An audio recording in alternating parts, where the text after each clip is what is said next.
Dahil nga hindi tumigil itong si Zoe sa paghahanap sa kanyang mommy, ay sa wakas nga nagkita din sila. At awang-awa si Zoe sa kanyang nakita sa kanyang mommy na napakadungis na ito at ang baho pa.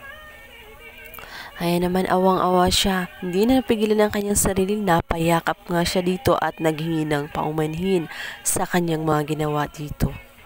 Agad namang dinala ni Zoe ang kanyang mommy sa isang hotel para makapagpaligo na nga ito dahil ilang araw na itong hindi naliligo at gutom na gutom na. Agad nga siyang pinakain din ni Zoe. Subalit hindi pa rin makalimutan ni Moira ang ginawa ni Zoe na itinakwil at inilaglag siya. Lumabas kasi na parang sinave lang ni Zoe ang kanyang sarili. Subalit ipinaliwanag ni Zoe sa kanyang mommy na ang lahat daw ng ginawa niya ay parte daw umano ng kanyang plano dahil hindi daw pwede na pareho silang mapapalayas ng bahay dahil kapag nagkaganon ay mawawalan na nga sila ng koneksyon. Maigi daw na siya ang maiiwan para malalaman pa rin niya kung ano ang mga susunod na hakbang ng kanyang daddy. Sa muling pagkakataon nga, pinaikot na naman ni Zoe ang kanyang daddy. Ipinapaniwala niya na sa kanya na siya kakampi, subalit mali ang akala ni Dr. RJ dahil kay Moira pa rin ang kanyang loyalty. Kaya naman si Moira nabuhayang muli at sinabing gagawin nila ang lahat. Kung sa ngayon ay natalo man daw sila, hindi daw sila titigil na darating ang araw na makabawi at makaganti sila. At siguraduhin daw niya na ilulublob niya ang kanyang mga kaaway sa kumukulong lava. Samantala, dahil nga wala si Moira sa kanilang bahay, ay ginrab na nga ng opportunity ni RJ para makasama pansamantala nga itong si Annalyn sa loob ng kaniyang bahay. Ayaw sanang pumayag ni Lynette, lalo't alam niya na bahay yun ni Moira at ni Zoe. Alam niya na sa oras na makita siya ni Zoe ay aawayin yun at hindi magiging safe si Annalyn sa ibang bahay, lalo kapag kasama ang pamilya nga ni RJ. Kaagaw nga ang tingin nila kay Annalyn at kaaway. Subalit sadyang mapilit nga itong si RJ at sinabi nitong walang magagawa si Moira dahil wala daw doon si bahay niya at maging ito nga si Zoe ay wala din dahil hinahanap nga itong si Moira. Kaya naman, napapayag nga itong si Lynette dahil bihira nga ding mangyari na magkasama silang dalawa sa isang bahay.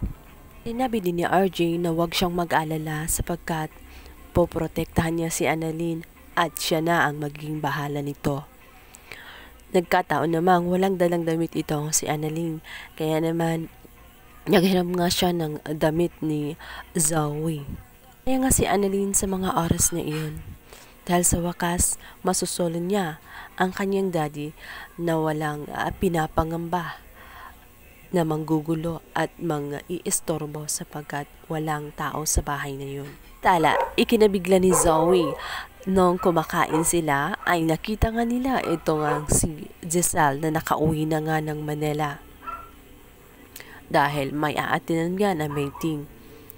Hindi niya sukat akalain na sa mismong hotel na yon ay magkikita silang muli. Kasama nga itong si Moira. Kaya naman labis na ipinagtaka ni Giselle kung bakit nandoon nga nagstay si Moira. Agad naman itong nagpalusot. Sinabi ni Moira na nag-staycation lang daw umano siya doon. Taka din si Giselle kung bakit siya lang mag-isa at hindi nga naman kasama si Zoe. Kaya naman hindi mapakali si Giselle, agad niya tinawagan itong si Lynette. Doon nalaman niya ang lahat.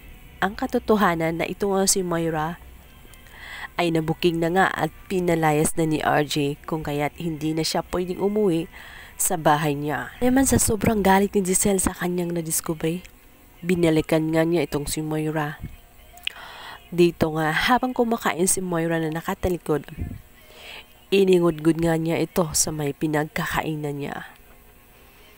dahil sa sobrang galit niya at sinabi niya kulang pa daw na kabayaran yun sa lahat ng kasalanan na kanyang ginawa sa kanyang kapatid at sa kanilang pamilya ng mga tanyag. Samantala, agad namang tatawagan nga ni Giselle ang kanyang kapatid na si RJ upang balaan tungkol kay Zoe na huwag basta-basta maniwala dahil nakita nga niya itong kasama si Moira at magkakontsaba pa rin ang mga ito at sa tingin niya may pinaplano pa itong hindi maganda. Nagpa nga ni Giselle na huwag basta-basta maniwala sa mga sasabihin nga ni Zoe dahil ubo dito ng sinungaling. At nagawa na niya dati na paikutin siya, malamang gagawin niya ulit yon alang-alang sa kanyang mami. Samantala nakauwi na nga itong si Zoe, subalit laking gulat niya dahil suot-suot nga ni Annalyn ang kanyang pajamas at nagtatanong siya at nagtataka kung bakit nandoon ngayon si Annalyn sa kanyang bahay. Galit na galit ang kanyang itsura. Hindi niya matanggap na sa loob ng bahay niya matutulog ang kanyang kapatid na si Annalyn.